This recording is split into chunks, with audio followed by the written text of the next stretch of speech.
everyone, and welcome to the When Fantasy and World Building Collide panel. My name is Farrah Penn. I am the YA author of the book 12 Steps to Normal, and I'm also an editor at Buzzfeed. And I'm really excited to be here today with four super talented authors while we talk about the world building that goes into writing fantasy books and how elements of the real world weave a thread through them. So I'll let these authors introduce themselves and their books. We'll go ahead and start alphabetically by first name, beginning with Kat. Hi, my name is Kat Cho. I am the author of Wicked Fox and, this is hard to do, Vicious Sisters. They are based on Korean mythology. The main mythology is the Gumiho, which is a nine-tailed fox that has lived for long enough to have gained the ability to shapeshift into a beautiful woman, lure in men, and devour their souls so that she can live forever. But I decided to set it in a modern-day soul setting where my main Gumiho is a high school girl just trying to survive when a boy finds out her secret identity. Hi, I'm Lora Beth Johnson, and I'm the author of Goddess in the Machine, and it's about a girl who goes into cryonic stasis for a journey to a new planet, but she wakes up 1,000 years too late to discover that she's been worshipped as a goddess by a society that sees technology as magic. Hi, I'm Nnedi Okorafor. I am the author of Ikenga, amongst many other things. So Ikenga is a middle grade Africanjujuism novel that's set in present-day Nigeria, particularly Imo State. It starts with a 12-year-old boy named Nnamdi, who's given an Ikenga, which is an object of strength and power. It's sort of a wooden statuette. And he's given that by the spirit of his father, who was chief of police and was murdered. And it gives him this access into becoming this hulking, shadowy, powerful figure. And he chooses to use this power and try to finish his father's job. So it's really, and in doing that, it just totally turns his life upside down. So for good reason. So yeah, that's Ikenga. And I am Tochi Onyebuchi, author of, among other things, the War Girls series, book 2 of which comes out in November, Rebel Sisters. The War Girls series is about, it's set in a futuristic Nigeria in the year 2172. And it's about these two young girls who grow up as war orphans in this camp. And when their camp is raided, they're set on opposite sides of a civil war and have to fight their way back to each other. Book 2 picks up, a little bit after book 1 left off. And so if you find yourself very mad at me for how book 1 ended, understand that there was a plan all along. Amazing. So I would love to jump into the heart of this panel topic with this first question, which is how you guys as writers include pieces of the real world when it comes to creating an entire fantasy book, especially when it comes to writing for young readers. Is it a conscious choice for you to use the lens of fantasy to discuss real world issues?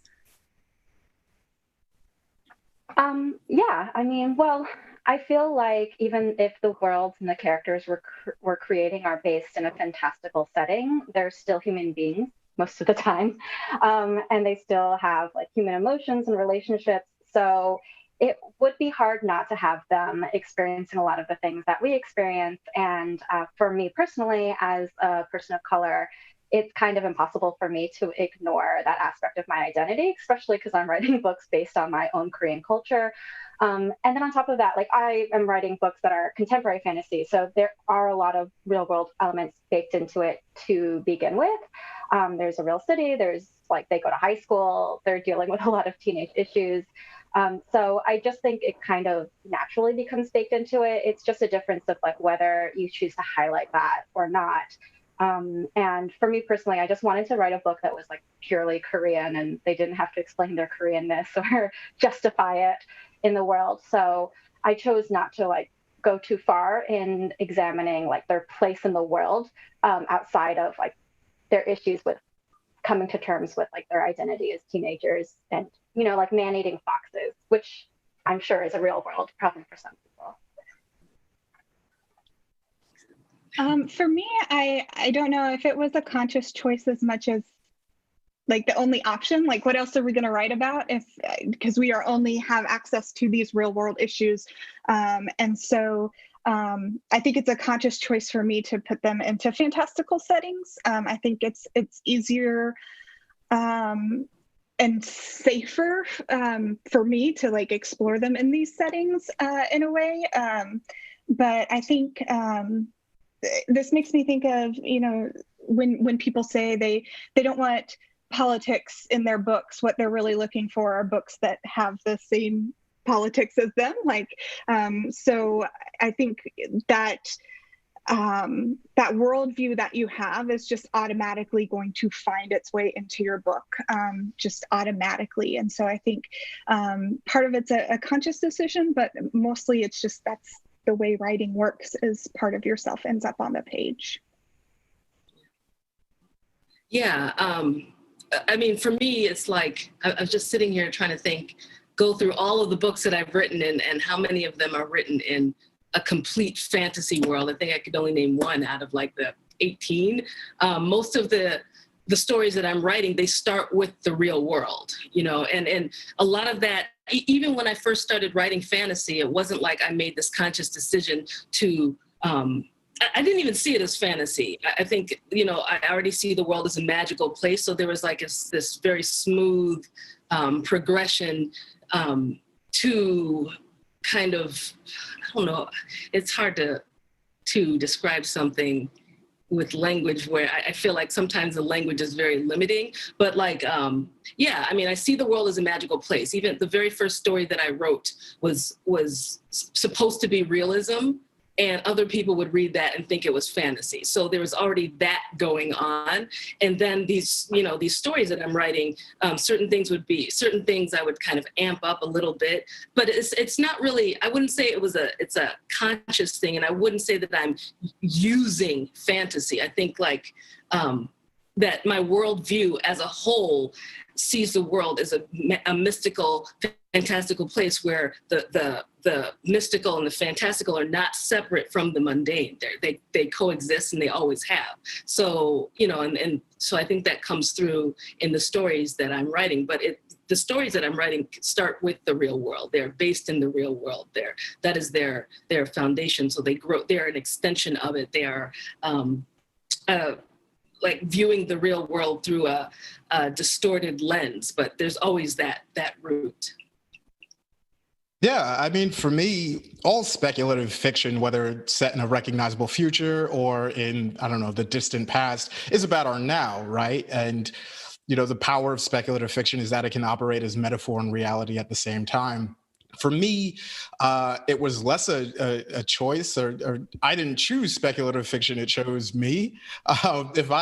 When I was learning how to be a writer and I was studying text, if I'd chosen as my homework, Faulkner and Raymond Carver and, I don't know, John Cheever and all these other, literary mainstream fiction writers, then maybe that would be the lens through which I examined the world.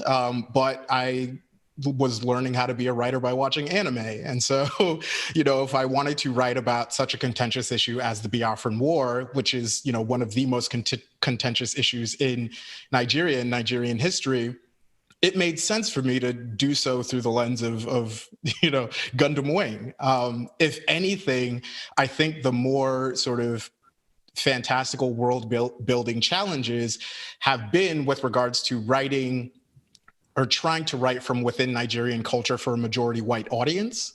That is when I get into the challenges of, what do I explain versus what do I just sort of let live on the page? If I'm naming these giant robots after figures in the Igbo pantheon, do I have to explain in a way that I wouldn't have to if I, was naming these giant robots Athena and Zeus and what have you? So it's interesting, we talk about world building, and usually it involves some far-flung technology or magic or what have you, but oftentimes when I think of world building, I think on a cultural level. For a lot of my readers, Nigeria, Nigerian history, Nigerian culture, that is an alien culture to them. And how do I render it on the page in a way that doesn't otherize it, but also in a way that makes it accessible to those readers? I am personally fascinated by the world building that goes into writing stories, whether it's fantasy or sci-fi or speculative. When it comes to creating your story in your world, how do you begin? It feels a little overwhelming, I think, to me. But is it like, do you begin with a setting? Do you begin with character, or do you begin with maybe a map? I think for me, and I think a lot of my writer friends who I've talked to about this, it's different for every single book. Like, you can't really start every book exactly the same way because every book is so different. So speaking of just Wicked Fox, it kind of started with a question or a concept, which was, a lot of Korean mythology that I had heard, when I was younger, was based in the ancient world. A lot of folk tales are based in an ancient kind of setting. So what would it look like if I brought one of these creatures into a modern day setting, and how would she survive? So that's kind of how Wicked Fox started out. And I think that the way that the world grew was that I had to figure out what kind of barriers would be put in her place, and kind of build the world in order to make it harder on her, pretty much. I think when I was younger and I was just starting out writing, I felt so bad for my characters. And I would be like, okay, it's all right. The world is hard, but there's this deus ex machina thing, right? That'll save everything. And that makes the story really boring. So I think as a writer, I just had to figure out which world would be the harshest on my characters so that they can have actual character growth. And that's my mean way of building worlds. Yeah, I definitely think that my process is a lot like Kat's, where I start with a concept or a question. So for instance, Goddess really came out of the concept of somebody waking up to a society that didn't understand technology, or did understand it, but understood it as magic. And then from there, like Kat said, it's just being really mean. And what world is going to make this hardest on the character? What kind of character is going to take this the hardest? And so every draft is just layering that on top of it. So I don't go into a first draft or a second draft, or oftentimes even a third draft, having a world that already exists. It just keeps getting layered on by what is going to cause the most conflict and make things harder for my characters. So definitely agree with Kat on this one. Yeah, for me, I think it always starts with character. It's always started with character. With Ikenga, it was this boy who was living in this part of Nigeria that wasn't Lagos, which wasn't, it was a quiet town with its own issues going, this boy who was just trying to figure out what his power was. And he was just trying to figure it out. So it started with him. His voice wasn't as loud and obnoxious and mean as some of my previous characters have been. So he was more, he's really nice, actually. Yeah, Nnedi was really nice. So it started with him. And once I had this character and I knew, just kind of what his vibe was, what his energy was, then I would look through his eyes, and that's when I saw the story. Because once I looked through his eyes, I saw the town he was from, and the town that Ikenga is set in is sort of a composite of several of the towns in that area that I've been to, and kind of listened and kind of brought together a lot of the local issues, especially of corruption, especially with the police. So I knew that was going on. And so that kind of led me to the rest of the story. So it really started with Nnedi, and it started with what did he want? And how is he living and what fun was he having, and how is he, dealing with his friends, and then it just it almost wrote itself. Because once I know the character, once I can hear the character, the rest is like, it's almost like channeling, channeling that character's life and adventure, and it's very distracting. But so that's where that comes from. Yeah, for me, it always starts with an image. There's usually a single image that kicks off the whole process for me. For Beast Made of Night, my debut, it was this image of this boy seen from behind facing off against this giant shadow monster. And the writing of the book is me trying to figure out how to get to that image. For War Girls, it was Onyi waking up and taking off her cybernetic arm. And I knew what the first scene of the book was before I knew so much else. And it's like that for my young adult novels as well as my adult novels. There's usually a single image. And then from there, a lot of the world building is me just throwing in as much cool stuff as I want to write about. With War Girls in particular, I was very preoccupied with the question of human machine interface, and at what point, like, what exactly does humanity mean in the machine context? Can you have sentient androids? Where do they stand on the spectrum in terms of developing their own, I guess what you could call, personalities? What does it mean to have a largely biological body that's increasingly consumed by cybernetics, by machine? Does your humanity vanish at one point? Like, what is all of that? What does all of that look like? And so every single different way in which I could explore that question, there was an image attached or a character attached, and I just threw that in. Then at a certain point, it's a matter of just trying to make it all cohere. But yeah, a lot of the world building is just me wanting to write about as many cool things as possible. I love this because every author and every story and every book is just so different always. And there are endless stories to tell when it comes to fantasy or sci-fi, speculative, within the genres you've written. What initially drew you to this genre of fantasy? Was it a certain author? Was it like a TV show? Was it a book? I definitely loved fantasy books growing up. I liked the Animorphs, I liked Redwall, Mossflower series. But I will say, like, the one that I think mostly inspired my current writing is the only place that I was able to see Asian people in media, which was anime.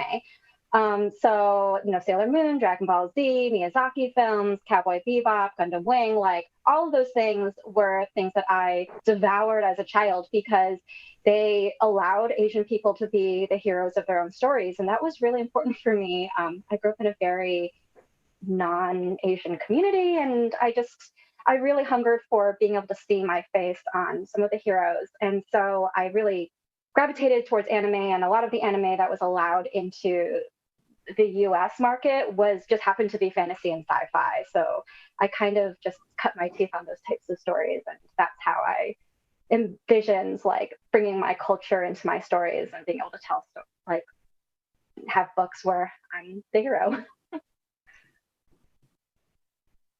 For me, I grew up on Star Wars, and it just was really formative for me for like as far as storytelling, but also as far as the world, like this very fantastical world that at the same time felt very real to me and very personal. Like, I would skip school to stay home and watch Star Wars. Like, that's like how nerdy I was about it. And, just trying to, as I was growing up, and especially my teen years, and my friends wanted to go see like the newest rom-com or something, and I would get so bored because they're like, where were the spaceships? Where were the dragons? And all of these fantastical things. And so I think, Nnedi was talking about how she sees the world as a magical place. And I think that's just a desire in me to be able to latch on to magic in the world, and, or, like these fantastical ideas. And so I think just that, and Star Wars like was a gateway to other sci-fi and other fantasy, but especially space fantasy, which is really what Goddess is a space fantasy. I just feel very comfortable there, and it's comforting, but it also feels very adventurous, and there's no limits. You can do pretty much anything that your brain can think of.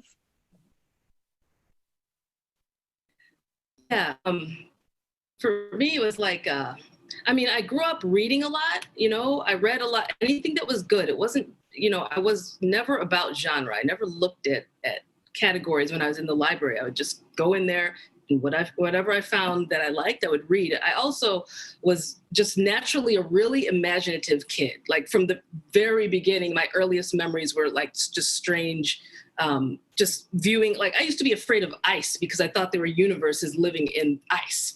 So that was me as a kid. So I was already naturally like that. But I think one of the things that led me to writing this, aside from the fact that the genre of fantasy and science fiction for me have always been most open to the types of strange stories that I was writing, because I didn't necessarily see what I was writing as those things, but those who were open to what it was that I was doing tended to be within the genre of fantasy and science fiction. So there was that. But I think like what led me to writing this kind of stuff, like literally, it was really being Nigerian American, because my parents were taking my siblings and I back to Nigeria from a very young age, right? And so I already had this really imaginative mind. So whenever we would go, I would just suck it all up. I would just take it all in, be interested in everything. And one of the things that my mind was like, that I was just interested in. I was interested in those things that people didn't like talking about, those things that were forbidden,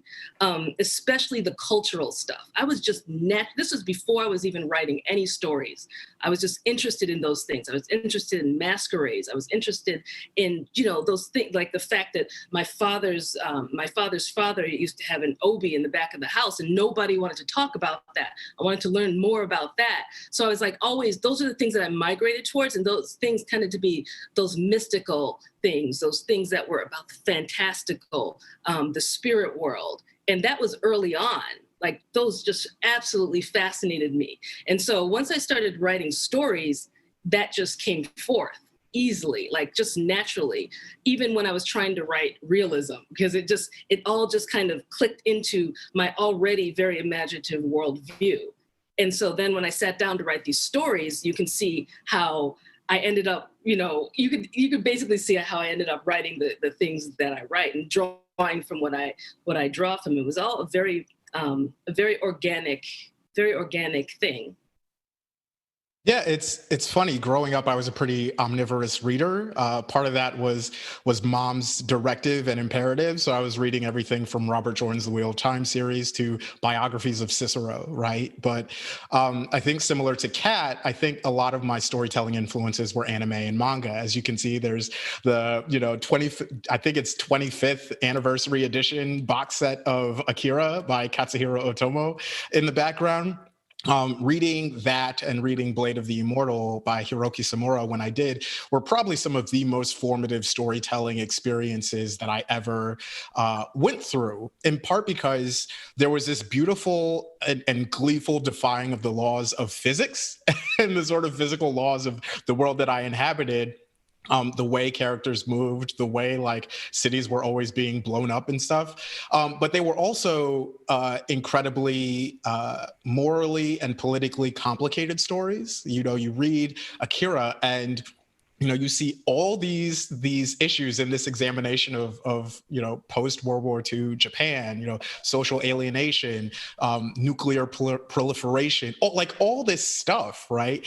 And I think the moral and political sophistication of both anime and manga was something that I wasn't necessarily seeing in a lot of Western fantasy. It was very sort of Manichaean. You know who the hero is, you know who the villain is, and despite the profusion of subplots, you generally know how things are going to end. Whereas, in these stories, almost anything was possible. And I think that sense of possibility was the thing that I latched onto with regards to the fiction that I wanted to write. have about 5 minutes left in our conversation, although I wish we could go on a little bit longer. So I want to ask this one last question, and want to ask it for all the aspiring writers who may be watching this today. But what is one piece of writing advice that you have? I'll try to be really fast. So I think that no matter how fantastical you make your world and you make your plot and your conflict, your characters are very human with very human and relatable emotions. And I think that the most important thing is to create characters that people can latch onto. I've always argued that there are books that do so well, and then you realize after you're done reading it that nothing happened in that book.